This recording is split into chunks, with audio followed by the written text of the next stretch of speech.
Boker Tov, everyone. Shana Tova. Good New Year. Gamar Tov. A good ceiling. Quick morning Torah this Friday before Shabbat Shuvah and before Yom Kippur. I want to talk about Yizkor.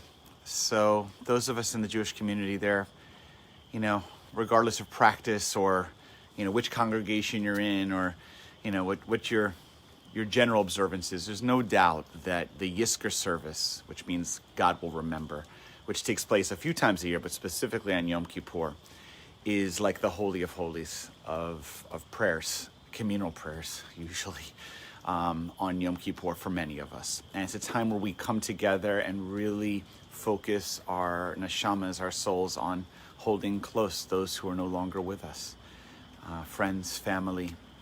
It's intense, it's emotional, and it's kind of a soul search, like a spiritual search for holding on to those people we miss desperately. Obviously, this year is going to be different. Of course, we'll pray those prayers, but it'll be each an individual, but we're going to hold each other together. And I want to give a little teaching and intention for that I think is one of the most profound pieces of the Yizkor prayer. And it comes from what seems like a sillier story or sillier Jewish practice from earlier in the year, but I think it's very relevant here. It's one of my favorite teachings that I like to share at Yizkor. I want to share it here. So on Passover, on Pesach, let's go back to Passover. There is a tradition many of you are familiar with at the Passover table, and there's so many traditions at Pesach and the Seder, but one of them is that you have 4 cups of wine. That's the tradition, 4 cups. And the Talmud tells us there's possibly a 5th cup. You can look up the debate in the Talmud. It's based on certain verses in the Torah. Is it 4 guarantees of salvation of the Jewish people or 5? So the rabbis say, you know what? We'll have 4 cups of wine. We will, honoring the 4 times God promised us our redemption and we'll be freed from Egypt. But for the 5th one, since it's a question, we'll leave it in the middle of the table and we'll leave it for Eliyahu Hanavi, Elijah the prophet. We'll leave it there. And if Elijah drinks from that cup at our Seder, and some of you have this tradition, especially, I think it's more, many of us have done this before, you have kids go to the door, a young generation go to the door and open the door for Elijah to see if Elijah will come into the house. And then the cup is filled up prior with wine or juice. And then you see whether Elijah's taken a sip of the juice. And the idea is Elijah, according to Jewish tradition, heralds the Messiah. So if a little bit of the juice or wine has been drunk, that means, please God, Elijah came to our table, and then possibly, God willing, the Messiah is coming soon. And that is one of the wishes, of course, on Pesach as well, and Passover. Okay. But it's a sweet tradition. I remember as a kid, I would go, me and my sister run to the door, and we'd be looking. And the way it was in my house, the front door you couldn't really fully see the table, so we kind of try to look both ways and see. Meanwhile, my dad would go and run and take a little sip, and by the time we come back, you see it shaking a little bit and measuring. This was these are the old traditions to see if they could trick us.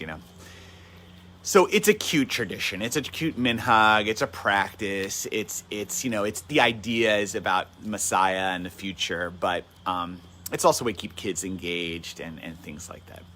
But what's beneath it? What's the real, the spiritual source, seed underneath it, right? The idea behind this is that at every Passover Seder table, which is the most widely practiced tradition amongst the entirety of the Jewish people, of all our practices, this Seder meal, there is always someone that we wish would walk through the door and sit at our table with us. At every time we sit together, there's a person missing.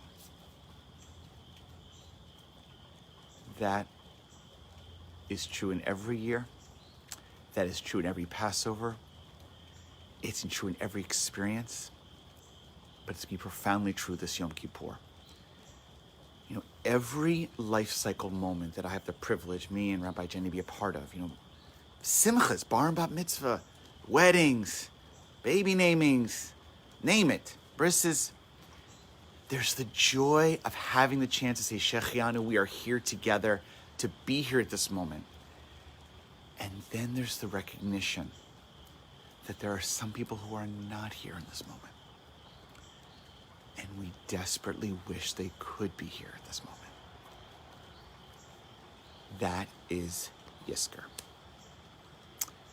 Yizkor is a time on Yom Kippur where we say as a community and as individuals, but together, we wish there were people here that could pray with us right now and walk through that door.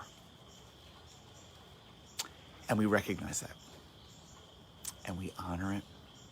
And we cry holy tears thinking about it and praying for it. It sounds silly. Where's Elijah? Come take a sip of the cup. But the truth is, a lot of our lives, we don't think about that. We push it aside. And on Yom Kippur, on Yizkor, the Holy of Holies, we say, we wish this person and a few people would walk through that door and sit with us right now. And we wish we didn't have to pray the Yizkor prayers for that person's soul. We'd have much, much rather preferred they could be here with us right now. And this, I'll close. A number of years ago, on Yom Kippur during Yizkor, I was giving a sermon about these issues, this idea. And there was a woman in our congregation who was an older woman, more senior. I mean, she might have been in her 70s, maybe 80s. And she was crying, sobbing during Yizkor, which many people are crying during the Yizkor prayers. It's very common. It's extremely touches raw nerve. It's intense. So I'm not surprised that someone's crying, but the intensity of her prayer and her cries, it seemed accentuated.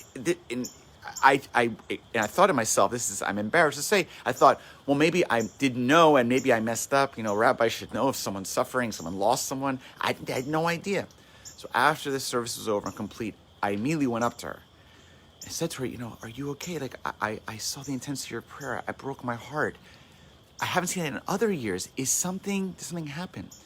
And she looked at me and she was very grateful. I talked to her. She said, I'm crying about my mother.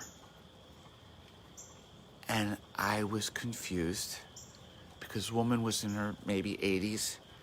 I don't think her mother is living.